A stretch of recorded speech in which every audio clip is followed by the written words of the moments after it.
client lives in North Carolina and has for approximately the last year. Okay.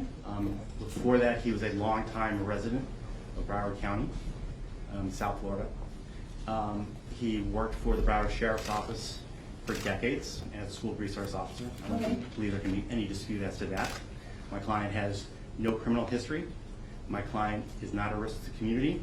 He is not a flight risk. There's been no allegations that he's been witness tampering, that he's been intimidating any witnesses, and frankly, Your Honor, all the mandatory factors under 903.046 subsection 2, all of those factors militate in favor of my client, those factors that this court must consider. Consequently, Your Honor, I think all those factors this court can consider, and all those factors inure to my client's benefit. Okay. If the court would like to go right to argument, I'd be willing to do so, or if the court would like to hear from the prosecution, I can defer. I have a few questions first. What's the bottom line with the passport? So his better half flew to North Carolina yesterday. Okay. She got the passport out of the safe deposit box. Okay. She literally talked to me this morning and texted me a copy of the passport. Okay. I just got a text from her. She's unable to same day it to me, so she's not going to be able to get it here today, or at least during business hours. She is going to be driving from North Carolina back down to South Florida. I anticipate her to make the 12 to 14 hour drive today, and we'll be arriving in South Florida, give or take 9 o'clock tonight, all things going well.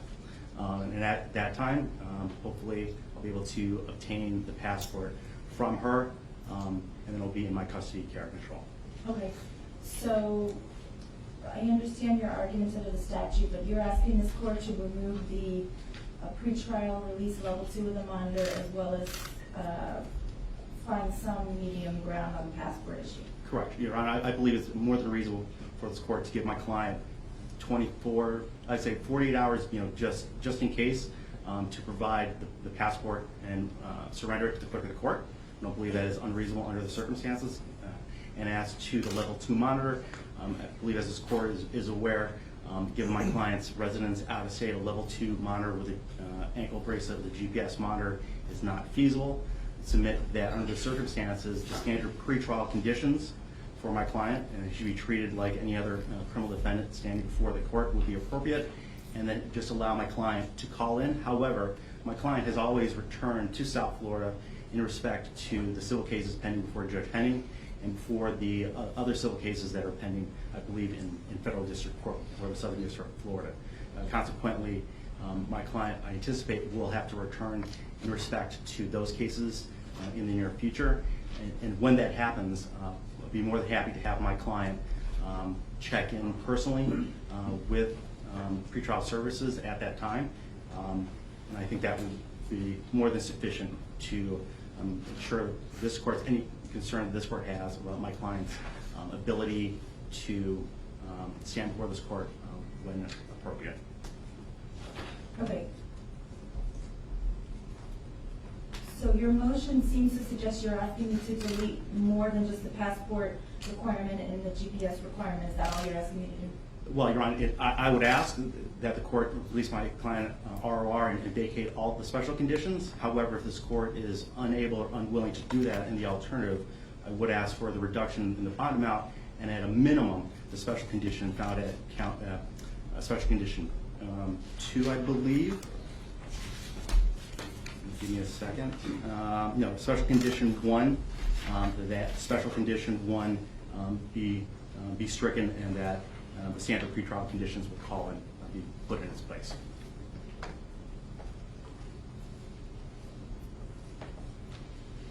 Okay. State, want to respond?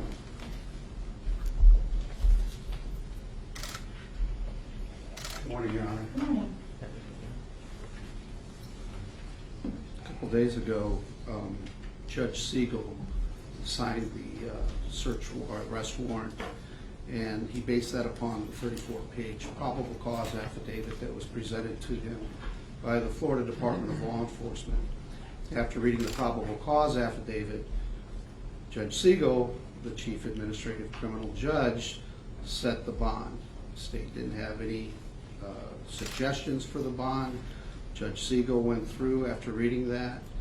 He set each term, each condition. As you can see on his order, he actually wrote in additional conditions: the passport, or the ankle monitor, and the collateralized bond. So our position is, I'm not going to undercut the circuit judge, the criminal administrative judge who reviewed this warrant and issued this bond. It's certainly up to this court to do that if it so desires. I take great issue with the motion that was filed and the reasons that they're asking for the bond to be reduced. I believe it's a fallacy. They're talking about, in the motion itself, 7 of the charges not having any merit to them. 2 days ago when they called me, they told me that 4 of the charges, the statute of limitations had passed. I had to direct them to the statute for that. At the appropriate time, during the conversation I had with them 2 days ago, I told them that they could file, after charges had been officially filed, a motion to dismiss, and we would address that at the time if they did file such a motion to dismiss. However, in this particular motion, it's, in my opinion, disingenuous, and I think it is a fallacy to the court. And I'll specifically address on page 3 at the top of the motion, where they're talking about other person responsible for a child's welfare, expressly excluding a law enforcement officer acting in an official capacity. And that's from Florida Statute 39.0154. The defendant was arrested under 827.03, the child abuse, child neglect statute. 39.01, Chapter 39, deals with DCF and with protecting children in custody, and the whole set of criteria there. But more importantly, if you go back to 2003 and you look at that particular statute, 39.014, I've got a copy for the court and for defense in the subsequent years. Well, this will be the 2003 edition. It does not have in there, what's in their motion does not address the entire section of 54, 39.01 of 54. It leaves out the beginning of it. It leaves out where this specifically says that it's excluded. And if you look at,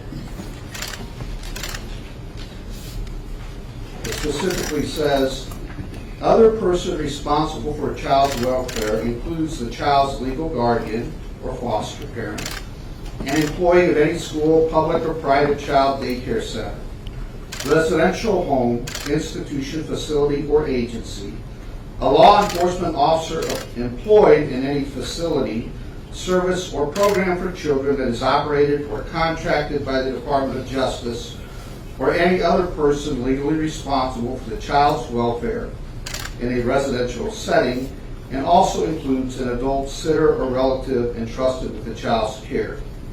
For the purpose of departmental investigative jurisdiction, this definition does not include the following persons when they are acting in an official capacity: law enforcement officers, except as otherwise provided in this subsection. That deals with investigations in DCF. And what's interesting about this is in 2003, the prior language right above that, which included law enforcement officer, was not part of this statute. That was added in 2006. I've given you the laws of Florida where it was added. It's now part of the statute even today. So when they're talking about this excluded law enforcement officer, if they want to proceed under that section, it specifically included law enforcement officers after that date. But this section isn't even applicable because there are 2 cases that basically say that, Your Honor. One of them is cited in their motion. And it's the Christie case at 939 Southern 2nd, 1078, 3rd DCA 2005. And then it's followed up by State versus Nolan at 50 Southern 3rd, 79, 1st District 2010. And I'll give these to the court. But this says, neither Chapter 39, and this is under Nolan, neither Chapter 39 nor Chapter 827 reveals a legislative intent that terms common to both chapters be defined according to Chapter 39. Indeed, there is no need to refer to the Section 39.01, subsection 47, definition of other person responsible for a child's welfare in considering a neglect charge under Section 827.03. They found an error when they did, and they said it's because it's plain and obvious meaning in everyday parlance. So if they want to include 39, he is included. But it shouldn't be included because the law says it's not supposed to be. So that's a disingenuous argument in their motion when they say, oh, he's excluded from being considered under 827.03. 827.03 definition of caregiver is very broad. It's included kidnappers. It's included juveniles. It's included teachers. As I said, we're not here today for a motion to dismiss, but they bring it up to show the strength or lack of strength in the charges. However, the 34-page affidavit goes through the actions of the defendant and his omissions and commissions in the charging of 827.03. And Judge Siegel had reviewed it, and he set those conditions of his bond because of it. Again, the state's position with the amount of bond, we recognize that it's the court's responsibility to ensure the defendant's present. However, the court wants to do that. It's susceptible to the state. However, we don't want based upon the fallacies contained in the motion, and we would then defer to the court the specific conditions that the court may or may not want to impose. Okay, anything else? Yes, Your Honor.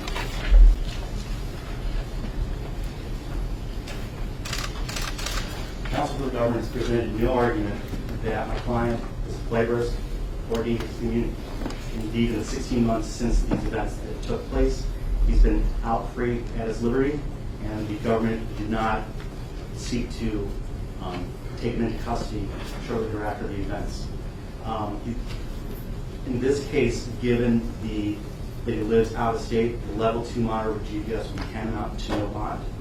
Now, turning to the strength or weight of the evidence against my client, Your Honor, the definition in 827.01 for caregiver, my client is obviously not an adult or custodial guardian or anything of the like. As to the other person responsible for a child's welfare, that term is not defined in 827. I believe that this court, in order to avoid having to find the statute unconstitutionally vague, we have to review 39.0154 in pari materia, and 5904 is a two-sentence subsection. And the first sentence of 5904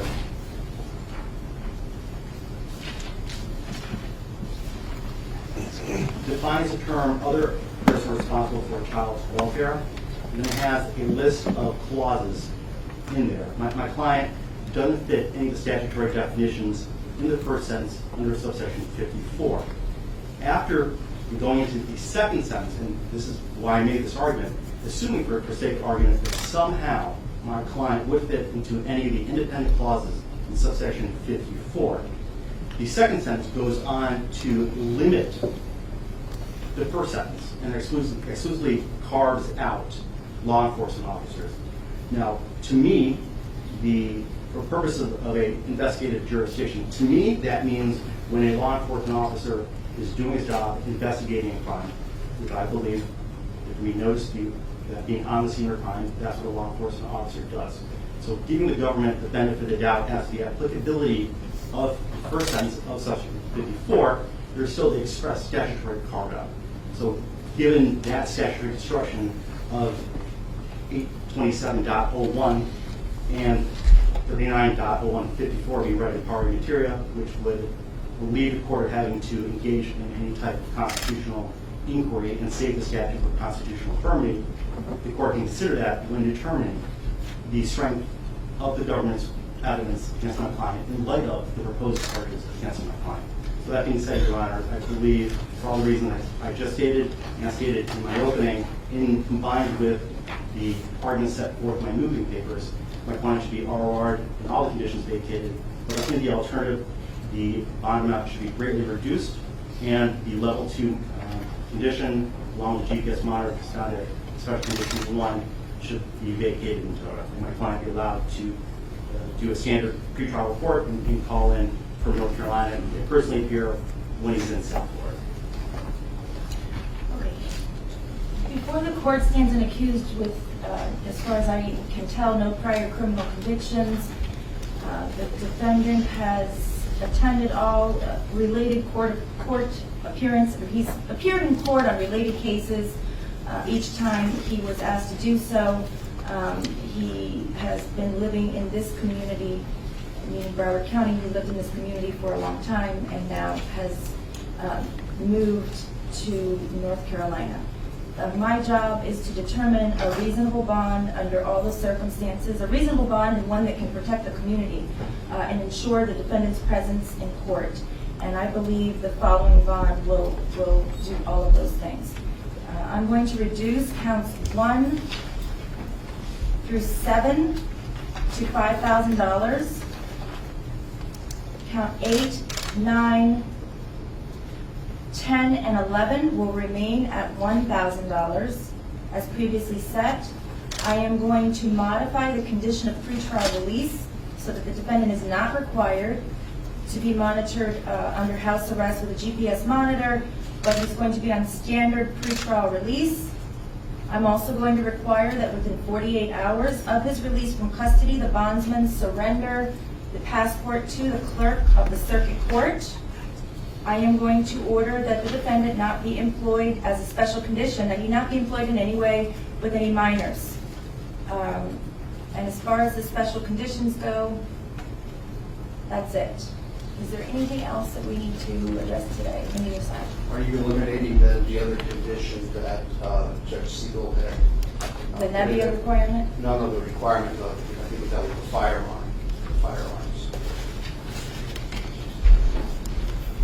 I didn't hear, I counsel notes in your motion, but I didn't hear you bring that up. Your Honor, I was asking my moving papers for that condition to be vacated. I submit that my client having a firearm. Sure.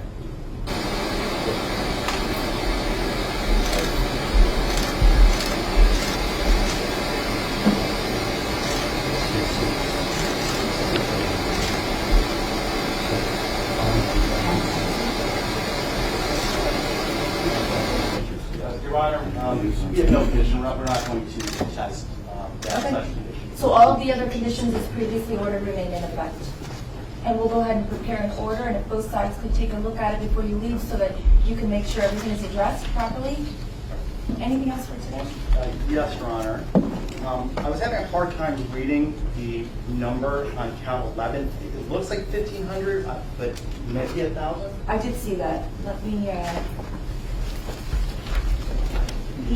the sheriff's office website, I'm sorry, which count was this, on 11? Yeah, 11. 11 is 1,500. And so that's gonna remain at 1,500. I misspoke, I said 1,000 because I thought it was 1,000. Your Honor, there's two minor issues with the, I'm sorry, David Sobel on behalf of Scot Peterson. I haven't filed a notice of appearance, I want to file a notice of limited appearance in the process of being retained.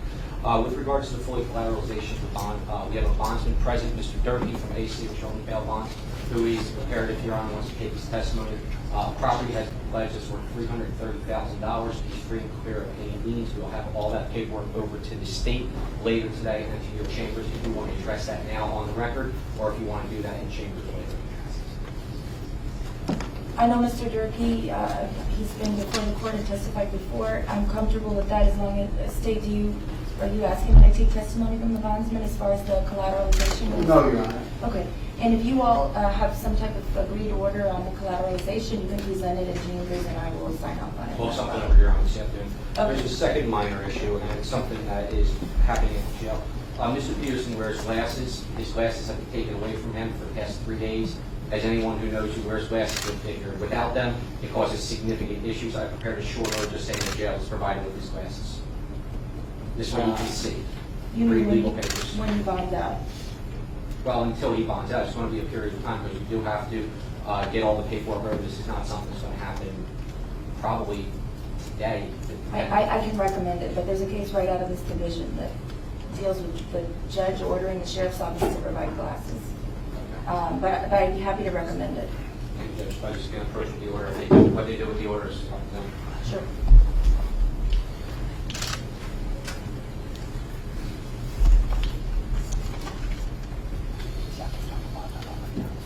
Okay, thank you. We're in recess.